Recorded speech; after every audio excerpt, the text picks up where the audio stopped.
સમગ્ર દેશમાં આજે 78માં સ્વતંત્ર પર્વની રંગેચંગે ઉજવણી કરવામાં આવી રહી છે। ઠેર ઠેર રાષ્ટ્રીય ધ્વજ ફરકાવવામાં આવી રહ્યો છે।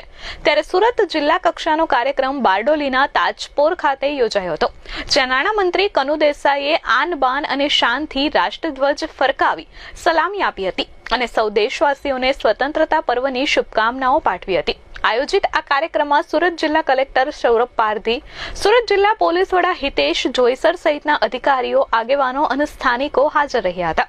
આ દરમિયાન પ્રજાજોગ સંબોધન કરતા મંત્રીએ આઝાદીની ચળવળમાં પોતાના પ્રાણોની આહુતિ આપી દેનાર શહીદોને શ્રદ્ધાસુમન અર્પણ કરી વિદેશમાં રહી રાષ્ટ્રધ્વજની ડિઝાઇન કરી સૌપ્રથમ તિરંગો ફરકાવનાર મેડમ કામાનું સ્મરણ કરી શ્રદ્ધાંજલિ અર્પી હતી।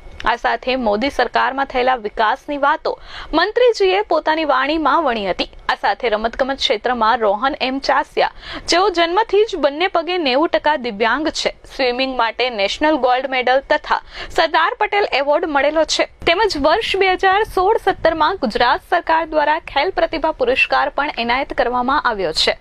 વર્ષ 2021-22માં દિવ્યાંગો માટેના કોસ્ટલ કાઇફિંગ કે જેમાં પોરબંદરથી સોમનાથની કુલ 117.23 કિલોમીટરની દરિયાઈ સફર માત્ર 6 દિવસમાં પૂર્ણ કરી ઇન્ડિયા બુક ઓફ રેકોર્ડમાં સ્થાન મેળવ્યું છે, તેમને મંત્રી કનુભાઈ દેસાઈના હસ્તે પ્રશસ્તિ પત્ર આપી સન્માનિત કરાયા હતા। આ પ્રસંગે સુરત જિલ્લાના પોલીસ, આરોગ્ય, રમતગમત ઉત્કૃષ્ટ સેવા કરનાર અધિકારી કર્મચારીઓને મંત્રીના હસ્તે સન્માનિત કરવામાં આવ્યા હતા। બારડોલીની શાળાના બાળકોએ રંગારંગ દેશભક્તિ ગીતો સાથે વિવિધ સાંસ્કૃતિક કૃતિઓ રજૂ કરી ઉપસ્થિત લોકોના મન મોહી લીધા હતા।